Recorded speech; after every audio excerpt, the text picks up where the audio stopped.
વિકાસ તો ખૂબ થાય છે, પરંતુ જનતાનો નહીં, કોન્ટ્રાક્ટરો, અધિકારીઓ અને નેતાઓનો. આવું અમે એટલા માટે કહી રહ્યા છે કારણ કે પહેલા જ વરસાદમાં મહાનગરો અને નગરોમાં વિકાસની પોલ ખુલી ગઈ છે, જેમાં સુરતીઓનું તો જીવવું જ હરામ થઈ ગયું છે. કારણ કે ઘરેથી નીકળ્યા પછી હેમખેમ હાલતમાં ઘરે પાછા પહોંચીશું કે નહીં તે કહેવું મુશ્કેલ છે.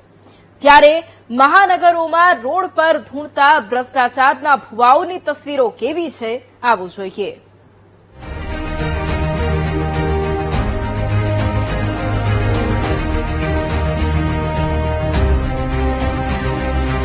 ગુજરાતના મહાનગરો અને નગરો હવે ભુવા નગરો બની ગયા છે.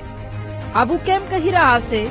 તો ભાઈ, સુરતના ડિંડોલી 4 રસ્તા પર ભુવામાં ફસાયેલા આ ટ્રકને જુઓ.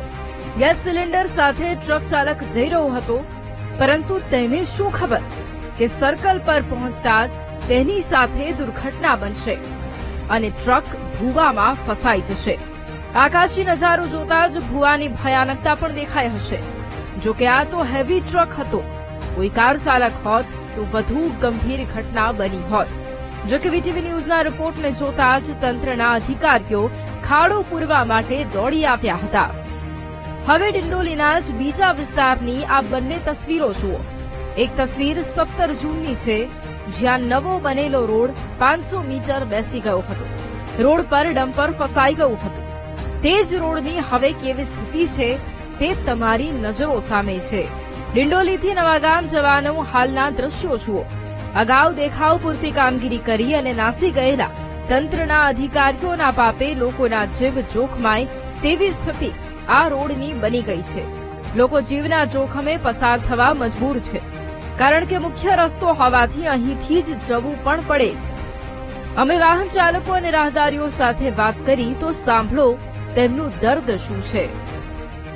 अभी तो मैं यहाँ गिर गया था सुबह में गिर गया था यहाँ पे मैंने तो अभी जाते टाइम सुबह में मैंने यहाँ गिर गया था.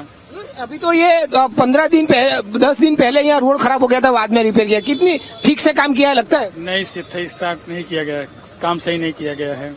આ રસ્તા પર રોજનું લાખો લોકો અહીંયાથી પસાર થાય છે અને આ ખાલી આજે ત્રીજો દિવસ છે વરસાદમાં આવી પરિસ્થિતિ છે. અને G9 પર આજે બહુ મોટો ભૂવો પડી ગયેલો, ત્યાં બી આજ દયનીય 12,000 કરોડની સુરત મ્યુનિસિપલ કોર્પોરેશનની 12,000 કરોડનું બજેટ છે, પણ છે ને લોકોને મૂર્ખ બનાવવામાં આવી રહ્યા છે અને પોતાનો ખિસ્સો ભરી રહ્યા છે આ લોકો. મહાનગરની જ વાત છે, ત્યારે હવે વલસાડમાં મહાનગરપાલિકાની પોલ ખોલતા આ દ્રશ્યો જુઓ. મિથિલાનગરી વિસ્તારમાં રહેણાંક વિસ્તારમાંથી પસાર થતો આ મેઇન રોડ છે, જ્યાં થોડા સમય પહેલા જ ડ્રેનેજનું કામ થયું. પરંતુ પહેલા વરસાદે પુરાણ કેવી રીતે થયું અને કેવી ગુણવત્તાવાળો રોડ બનાવાયો તેની પોલ ખુલી ગઈ. આખો રોડ જાણે ખાડામાં જતો રહ્યો. તો સ્થાનિકોએ સીધી જ રીતે ભ્રષ્ટ અધિકારીઓ સામે સવાલો ઉઠાવ્યા. મિથિલા નગરીના રહીશો બધા, હું એકલો નહીં, બધા જ બોલતા છે કે આ ગલી મેઇન રોડ બરાબર બન્યું નથી. બરાબર ઉપર આ ડામર આપીને ચપકાડી દીધું, નીચે ખાલી જગ્યા છે એટલે બેસી જાય બધું. એટલે એ લોકો એમ કે બજેટમાં નથી, આ ગલી બજેટમાં નથી, આ ગલી બજેટમાં નથી. ભાઈ મિથિલા નગરીમાં 12-13 ગલી છે, તો 12-13 લાખ તો લાખો, કરોડ નહીં લાખો તો લાખો તો જ મિથિલા નગરી બને ને. આ મિથિલા નગરીને મત નથી લેતા. આજે વર્ષોથી એટલું રોડ સારું, જૂના રોડ તો સારું હતું, પણ તોડીને આ ખરાબ કર્યું હતું. હવે સંસ્કારી નગરી વડોદરાના રોડ પર પડેલા આ ભુવાને જુઓ. 6 મહિના પહેલા આ જ જગ્યા પર ભુવો પડ્યો હતો અને હવે પહેલા વરસાદમાં આ હાલત છે. જો કે સારો વરસાદ પડે એટલી જ આ ભુવો પણ રાહ જોઈ રહ્યો છે, જેથી કોઈ અજાણનો ભોગ લઈ શકે. કારણ કે ન કોઈ બેરિકેડ, ન અન્ય કોઈ આડીપો. લોકો સાઈડમાંથી પસાર થઈ રહ્યા છે. તંત્ર આરામમાં છે. આવી રીતે મહાનગરો હવે ભુવા નગરો બની ગયા છે, જ્યાં જનતાના જીવની કોઈ કિંમત નથી. Bureau report, VTV.